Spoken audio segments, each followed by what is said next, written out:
strap yourself in because things at Celtic are heating up faster than a chipper in Gallowgate on Derby night. Brendan Rodgers is making headlines again. Calmac's sending a message straight from the heart, and the rumours fade down south.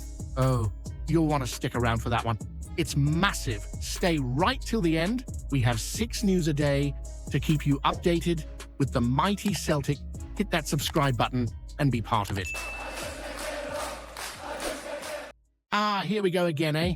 Another storm brewing over in paradise, and this time it's neither Glasgow rain causing it. It's Brendan Rodgers and his big mouth, apparently. Andy Halliday's been on Clyde 1 talking about Brendan like he's stirring up his own fire in the middle of a sucky hole downpour. And ye ken what? He's got the cheek to say that Rodgers is firing fuel on the chaos inside the club. Now that's a claim, eh?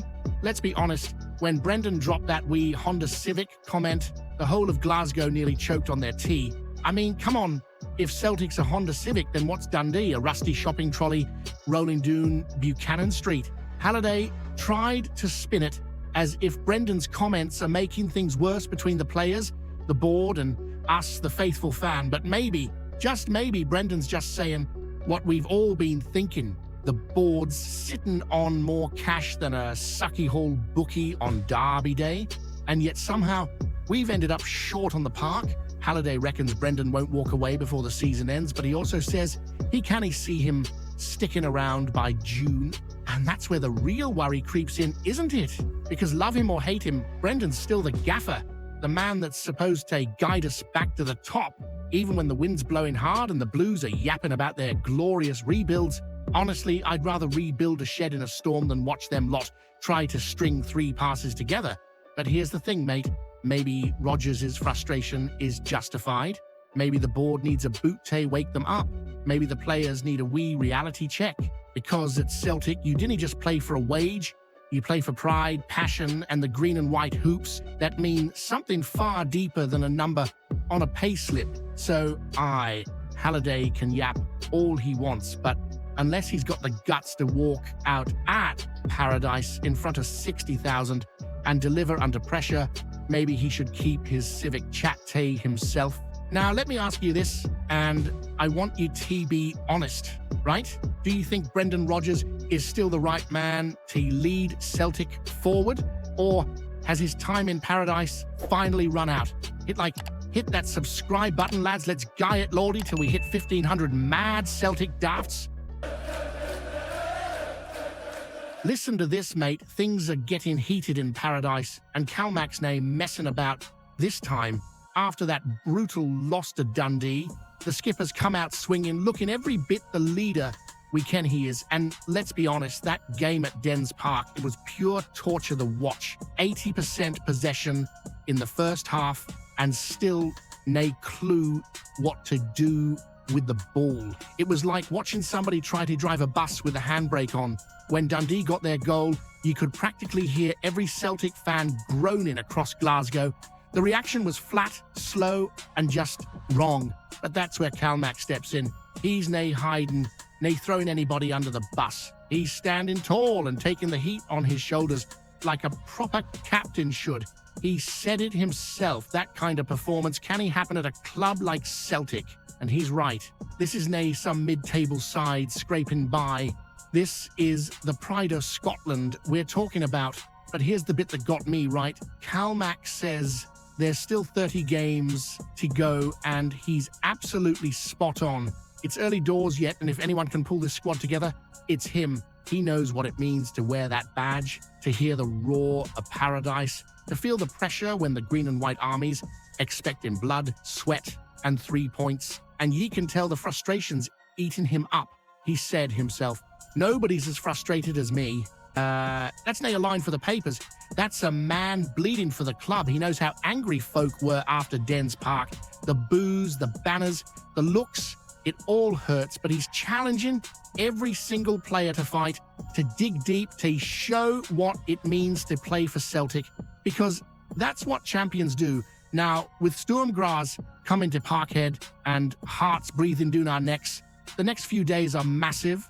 The fans need a reaction, nae excuses, nae Honda Civic analogies this time, just passion, pride, and goals. If we didn't show up now, we could be looking at history for all the wrong reasons. Back-to-back Europa League defeats at home for the first time ever, and that cannae happen in paradise. So here's the question I've got for you. Do you still believe Calmac and the lads can turn this around? Or are ye starting to lose faith in this Celtic side?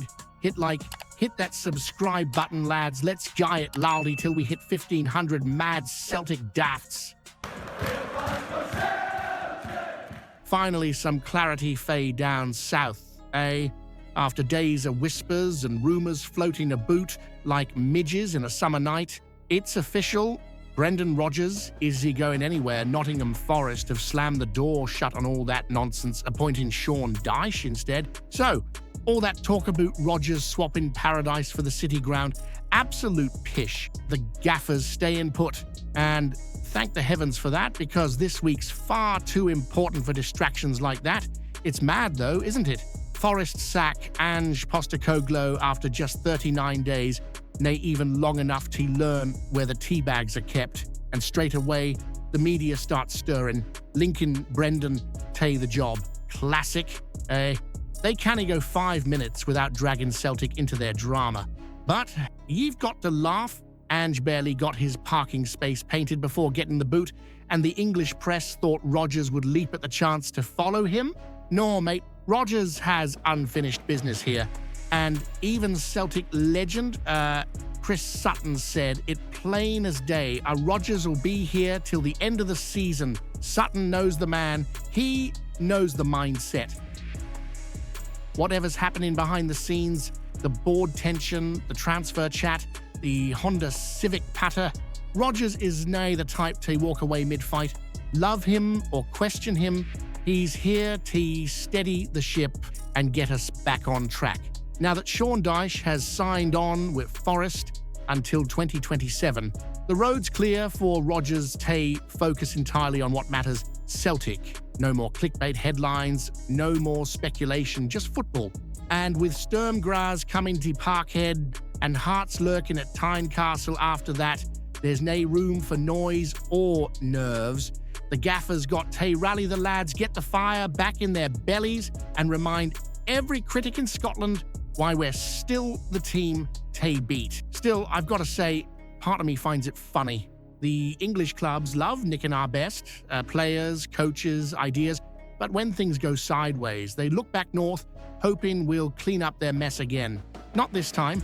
Brendan's ours, paradise is home. So here's what I want to ken fae. Now that all this talk's been put to bed, do ye actually trust Brendan Rodgers to get this season back on track? Or are you starting to think the board needs to find someone new come summer? Hit that subscribe button. Lads, let's guy it loady till we hit 1,500 mad Celtic daffs.